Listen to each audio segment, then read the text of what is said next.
दुनिया के सबसे बड़े स्लम एरियाज में से एक धारावी, जिसे मुंबई का दिल कहा जाता है, ब्रिटिशर्स के टाइम से बसी हुई ये झुग्गी उन लाखों लोगों के लिए एक सस्ता ऑप्शन बना हुआ है जो मुंबई में काम की तलाश करने के लिए जाते हैं और वहीं बस जाते हैं। धारावी एक बहुत फेमस स्लम है, न सिर्फ इंडिया में बल्कि पूरे एशिया में, और स्लम डॉग मिलियनेयर एंड गली बॉय जैसी मूवीज ने इसे और भी सुर्खियों में ला दिया है। धारावी में सिर्फ पतली गलियां, तंग झोपड़ियां और खुली सीवरेज के अलावा और भी बहुत कुछ है, लेकिन कुछ सालों बाद धारावी का रंग रूप बदलने वाला है क्योंकि गौतम अडानी ने इसके रीडेवलपमेंट का जिम्मा अपने कंधों पर ले लिया है। तो चलिए जानते हैं धारावी की पूरी कहानी और इसके रीडेवलपमेंट के बारे में। 18वीं सेंचुरी में धारावी एक आइलैंड हुआ करता था, फिर कुछ समय बाद पानी दलदल बनता गया और वहाँ मछली पकड़ने का काम भी बंद हो गया। फिर यहाँ एक गांव बस गया जहाँ पर कोली कम्युनिटी के लोग रहते थे, इसी वजह से यहाँ का नाम कोलीवाड़ा पड़ गया। बॉम्बे 1850s में डेवलप हुआ था जब इंडिया में ब्रिटिश राज चल रहा था और ईआईसी काम कर रही थी। उस टाइम पर कई सारी इंडस्ट्रीज बनाई गई। 1887 में पहला कारखाना बनाया गया धारावी में। इन कारखानों में काम करने वाले लोग लोअर हिंदू कास्ट और मुस्लिम हिंदूज को बिलोंग करते थे और जल्द ही वो धारावी में ही बस गए। उनके बाद गुजरात के कुमारों की कम्युनिटी भी यहाँ आकर बस गई। फिर 1895 में कॉलोनियल गवर्नमेंट ने उन्हें 99 ईयर्स तक लैंड लीज पर दे दी। जैसे जैसे टाइम बीतते गया, बॉम्बे में जो लोग जॉब की तलाश में आए थे उन्होंने धारावी को ही अपना बसेरा बना लिया। 1947 में जब इंडिया को इंडिपेंडेंस मिली, तब तक धारावी मुंबई और पूरे इंडिया में सबसे बड़ी झुग्गी बन गया था। जबकि मुंबई एक सिटी के रूप में काफी असाधारण रूप से डेवलप हुआ था और धारावी स्लम के अंदर जो खाली जगह थी उनको डंपिंग ग्राउंड की तरह यूज किया जाता था। 1950s के बाद धारावी को रीडेवलप करने के प्रपोजल प्लान सामने आने लगे। हाउएवर ज्यादातर plan lack of finance and political support की वजह से फेल हो गए। फिर 1960s में Dharavi cooperative housing society establish की गई for the upliftment of slum dwellers. इस सोसाइटी ने more than 300 flats and around 100 shops को प्रमोट किया। By the end of 20th century, Dharavi slums occupied 175 acres of land with an astonishing population density of more than 2900 people per hectare। आज यहाँ से 2 kilometre के area में 12 लाख से ज्यादा लोग रहते हैं। धारावी की डंपिंग ग्राउंड की वजह से यहाँ रिसाइकलिंग इंडस्ट्री की शुरुआत हुई और आज धारावी में 15,000 से ज्यादा रिसाइकल फैक्ट्रीज हैं जहाँ 2.5 लाख से ज्यादा लोग काम करते हैं।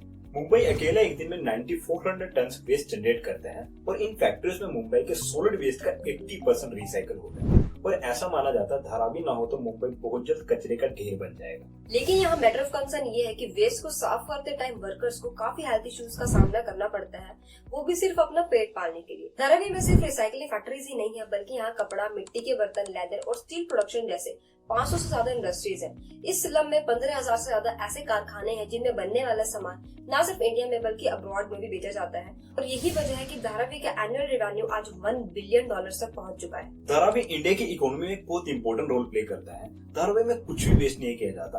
प्लास्टिक और कार की बैटरी से लेकर computer parts, paper and cardboard जैसे और भी कई scrap materials. Its economy runs on recycling and reusing waste. Dharavi के काफी कनेक्शंस हैं आसपास के रेस्टोरेंट एंड कामकाजी जगहों पर जहां से उन्हें प्लास्टिक सप्लाई किया जाता है। Consider it like a little recycling mafia chain. Mumbai का 60% प्लास्टिक वेस्ट सिर्फ धारावी में रिसाइकल किया जाता है और सिर्फ प्लास्टिक रिसाइकलिंग इंडस्ट्री ने 10 से 20 हजार लोगों को एम्प्लॉयमेंट दी है और एक लार्ज अमाउंट में यहाँ मेटल भी रिसाइकल किया जाता है। हम लेदर का जिक्र किए बिना धारावी के बारे में बात ही नहीं कर सकते।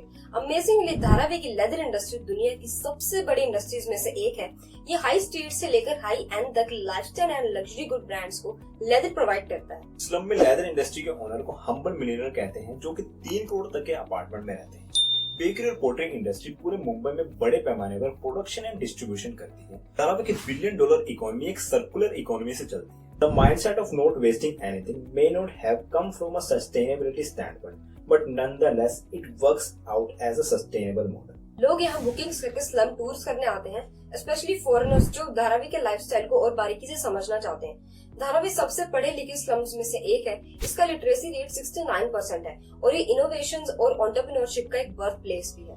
लेकिन कुछ सालों बाद बांद्रा कुर्ला कॉम्प्लेक्स के पास बसा हुआ धारावी झुग्गी झोपड़ियों से बदलकर एक डेवलप्ड एरिया बन जाएगा। अडानी ग्रुप के ओनर गौतम अडानी ने 5070 करोड़ से धारावी की रीडेवलपमेंट का टेंडर अपने नाम करा लिया और इसे पूरा करने के लिए उनके पास सिर्फ 7 सालों का समय है।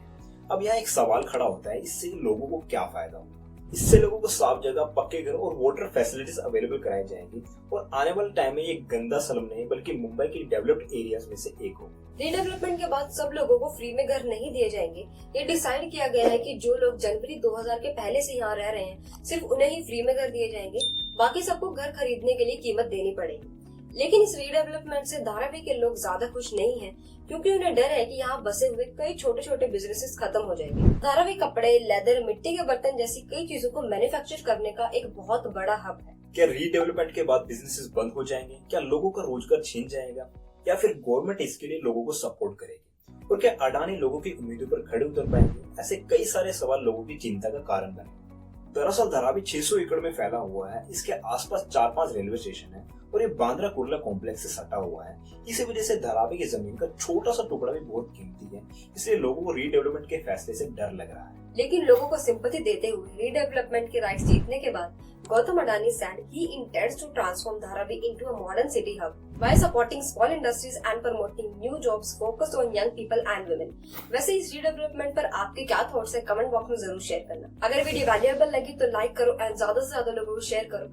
चैनल को सब्सक्राइब जरूर कर लेना। और अगर अभी तक आपने नहीं देखा है कि फैशन एनवायरनमेंट के लिए कैसे खतरा बना हुआ है, तो जल्दी से वीडियो को चेकआउट कर लो। हम मिलते हैं आपसे अगले धमाकेदार वीडियो के साथ। तब तक के लिए stay connected and keep working hard.